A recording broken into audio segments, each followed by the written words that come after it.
श्रीसन्तानगोपालस्तोत्रम्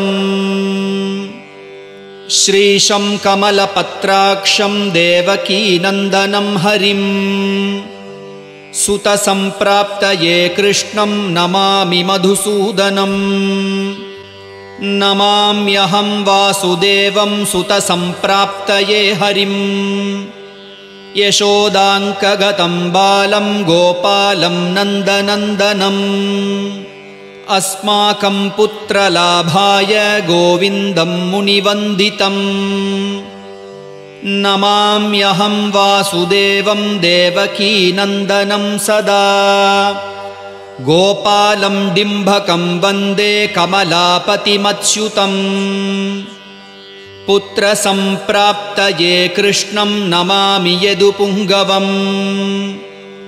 पुत्रकामेष्टिफलदं कञ्जाक्षं कमलापतिम् देवकीनन्दनं वन्दे सुतसम्प्राप्तये मम पद्मापते पद्मनेत्र पद्मनाभजनार्दन देहि मे तनयं श्रीश वासुदेव जगत्पते यशोदाङ्कगतं बालं गोविन्दं मुनिवन्दितम् अस्माकं पुत्रलाभाय नमामि श्रीशमच्युतम् श्रीपते देवदेवेश दीनार्तिहरणाच्युता गोविन्द मे सुतं देहि नमामि त्वां जनार्दन भक्तकामद गोविन्द भक्तरक्षशुभप्रद देहि मे तनयं कृष्ण रुक्मिणी वल्लभप्रभो रुक्मिणीनाथ सर्वेश देहि मे तनयं मुदा भक्तमन्दार पद्माक्ष त्वामहं शरणं गतः देवकीसुत गोविन्द वासुदेव जगत्पते देहि मे तनयं कृष्ण त्वामहं शरणं गतः वासुदेव जगद्वन्द्य श्रीपते पुरुषोत्तम देहि मे तनयं कृष्ण त्वामहं शरणं गतः कञ्जाक्षकमलानाथ परकारुणिकोत्तम देहि मे तनयं कृष्ण त्वामहं शरणं गतः लक्ष्मीपते पद्मनाभ मुकुन्द मुनिवन्दित देहि मे तनयं कृष्ण त्वामहं शरणं गतः कार्यकारणरूपाय वासुदेवाय ते सदा नमामि पुत्रलाभार्थं सुखदाय बुधाय ते राजीवनेत्र श्रीराम रावणारे हरे कवे तुभ्यं नमामि देवेश तनयं देहि मे हरे अस्माकं पुत्रलाभाय भजामि त्वां जगत्पते देहि मे तनयं कृष्ण वासुदेव रमापते श्रीमानिनीमानचोर गोपीवस्त्रापहारक देहि मे तनयं कृष्ण वासुदेव जगत्पते अस्माकं पुत्रसम्प्राप्तिं कुरुष्व यदुनन्दन रमापते वासुदेव मुकुन्द मुनिवन्दित वासुदेवसुतं देहि तनयं देहि माधव पुत्रं मे देहि श्रीकृष्ण वत्सं देहि महाप्रभो डिम्भकं देहि श्रीकृष्ण आत्मजं देहि राघव भक्तमन्दार मे देहि तनयं नन्दनन्दन नन्दनं देहि मे कृष्ण वासुदेव जगत्पते कमलानाथ गोविन्द मुकुन्द मुनिवन्दित अन्यथा शरणं नास्ति त्वमेव शरणं मम सुतं देहि श्रियं पुत्रं प्रदेहि मे यशोदास्तन्यपानज्ञं पिबन्तं यदुनन्दनम् वन्देऽहं पुत्रलाभार्थं कपिलाक्षं हरिं सदा नन्दनन्दन देवेश नन्दनं देहि मे प्रभो रमापते वासुदेव श्रियं पुत्रं जगत्पते पुत्रं श्रियं श्रियं पुत्रं पुत्रं मे देहि माधव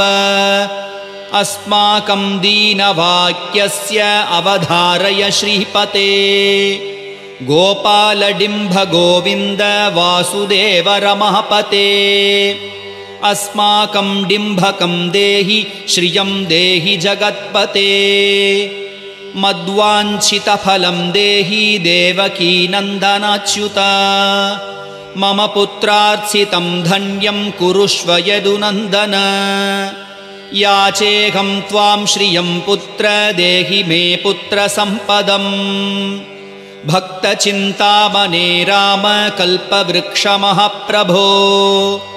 आत्मजं नन्दनं पुत्रं कुमारं डिम्भकं सुतम् अर्भकं तनयं देहि सदा मे रघुनन्दन वन्दे सन्तानगोपालं माधवं भक्तकामदम् अस्माकं पुत्रसम्प्राप्त्यै सदा गोविन्दमच्युतम् अकारयुक्तं गोपालं श्रीयुक्तं यदुनन्दनम् क्लीं युक्तं देवकीपुत्रं नमामि यदुनायकम् वासुदेवमुकुन्देश गोविन्दमाधवाच्युता देहि मे तनयं कृष्ण रमानाथ महाप्रभो राजीवनेत्र गोविन्द कपिलाक्ष हरे प्रभो समस्तकाम्यवरद देहि मे तनयं सदा अब्जपद्मनभः पद्मवृन्दरूप जगत्पते देहि मे वरसत्पुत्रं रमानायक माधव नन्दपालधरापाल गोविन्द यदुनन्दन देहि मे तनयं कृष्ण रुक्मिणी वल्लभ प्रभो दासमन्दार गोविन्द मुकुन्द माधवाच्युता गोपालपुण्डरीकाक्ष देहि मे तनयं श्रियम् यदुनायक पद्मेश नन्दगोपवधूसुत देहि मे तनयं कृष्णं श्रीधरं प्राणनायक अस्माकं वाञ्छितं देहि देहि पुत्रं रमापते भगवन् कृष्ण सर्वेश वासुदेव जगत्पते रमाहृदय संभार सत्यभामा मनःप्रिय देहि मे तनयं कृष्ण रुक्मिणी वल्लभ प्रभो चन्द्रसूर्याक्ष गोविन्द पुण्डरीकाक्ष माधव अस्माकं भाग्यसत्पुत्रं देहि देव जगत्पते कारुण्यरूप पद्माक्ष पद्मनाभ समर्चित देहि मे तनयं कृष्ण देवकी नन्दनन्दन देवकी सुत श्रीनाथ वासुदेव जगत्पते समस्तकामफलदं देहि मे तनयं सदा भक्तमन्दार गम्भीर शङ्कराच्युत माधव देहि मे तनयं गोप बालवत्सक श्रीपते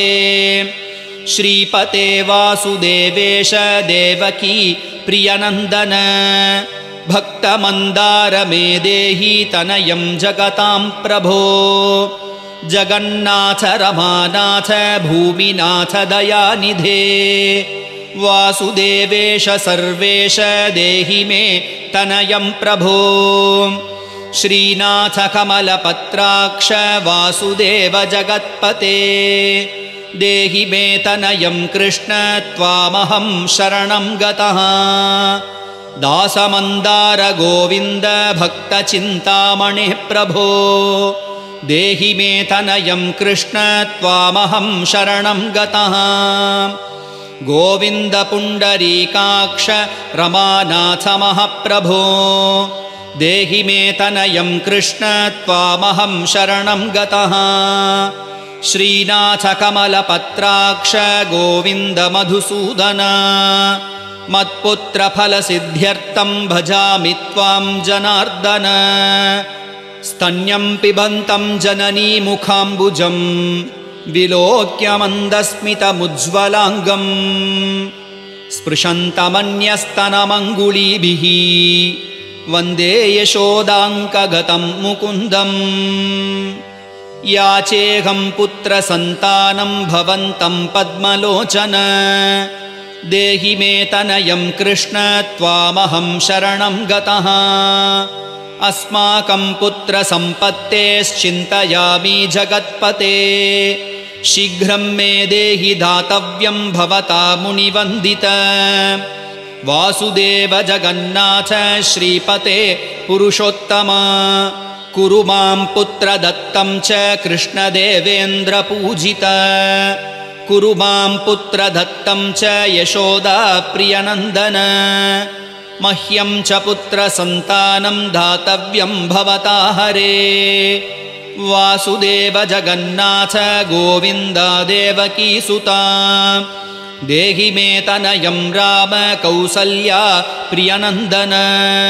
पद्मपत्राक्ष गोविन्द विष्णो वामन माधव देहि मे तनयं सीता प्राणनायक राघव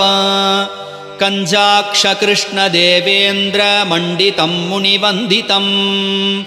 लक्ष्मणाग्रज श्रीराम देहि मे तनयं सदा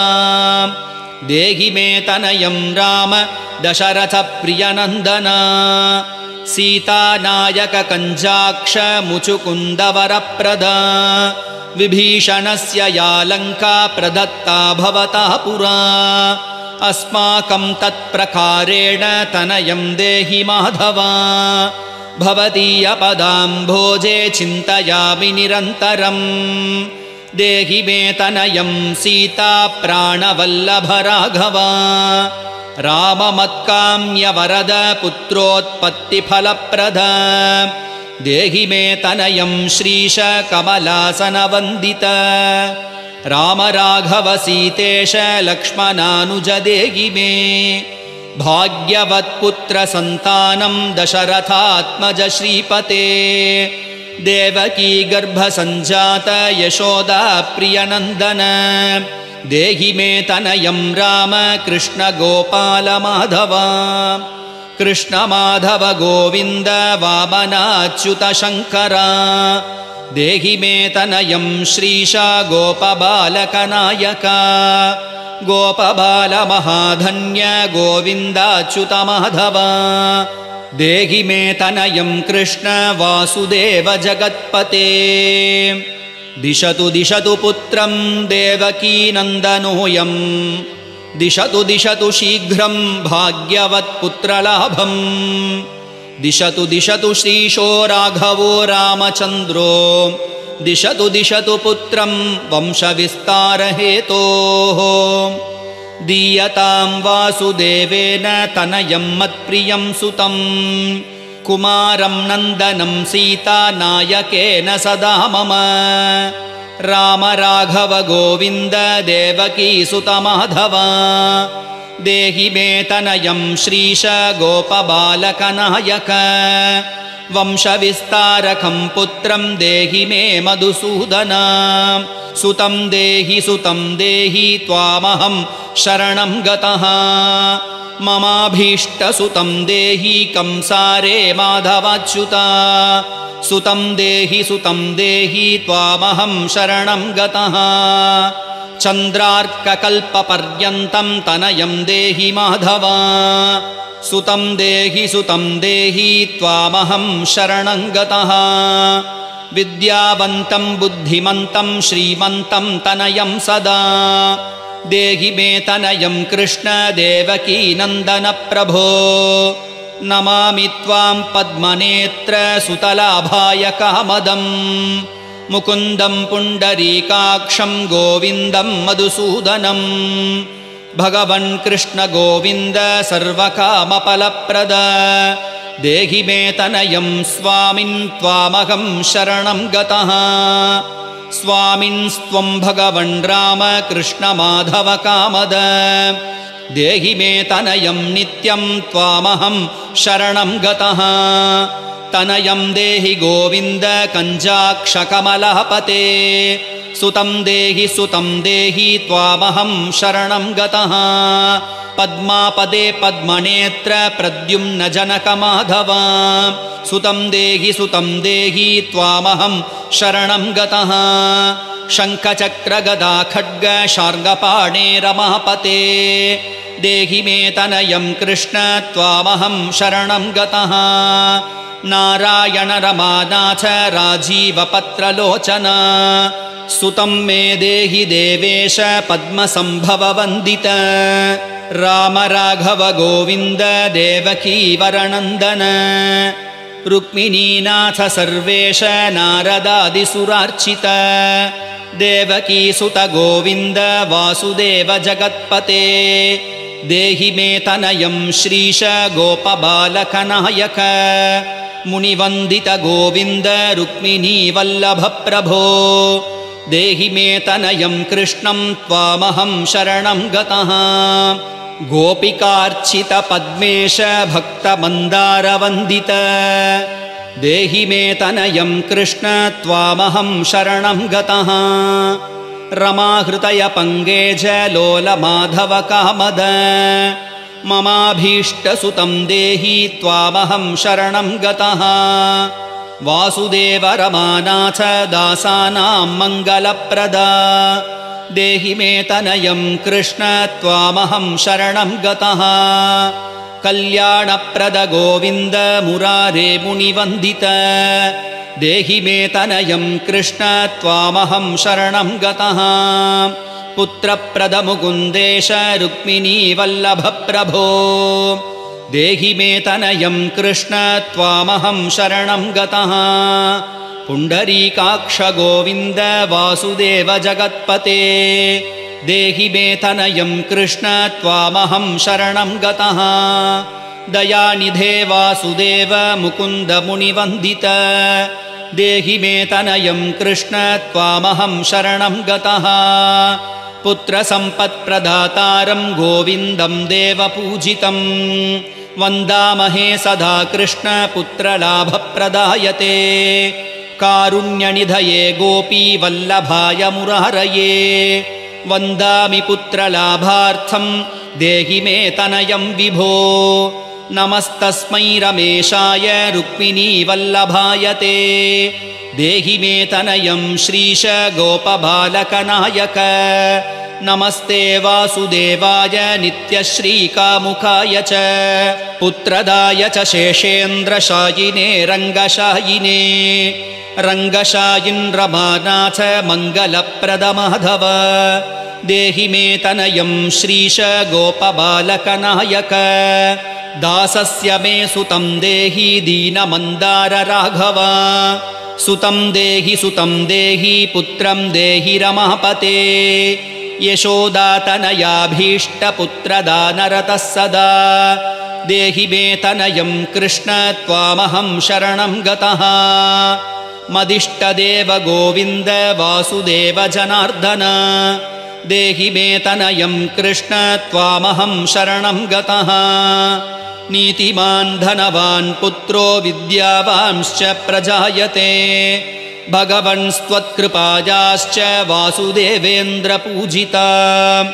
यः पठेत् पुत्रशतकं सोऽपि सत्पुत्रवान् भवेत् श्रीवासुदेव कथितं स्तोत्ररत्नं सुखाय च जपकाले पठेन्नित्यं पुत्रलाभं धनं श्रियम् ऐश्वर्यं राजसम्मानं सद्यो याति न संशयः इति श्री संतानगोपालस्तोत्रं सम्पूर्णम्।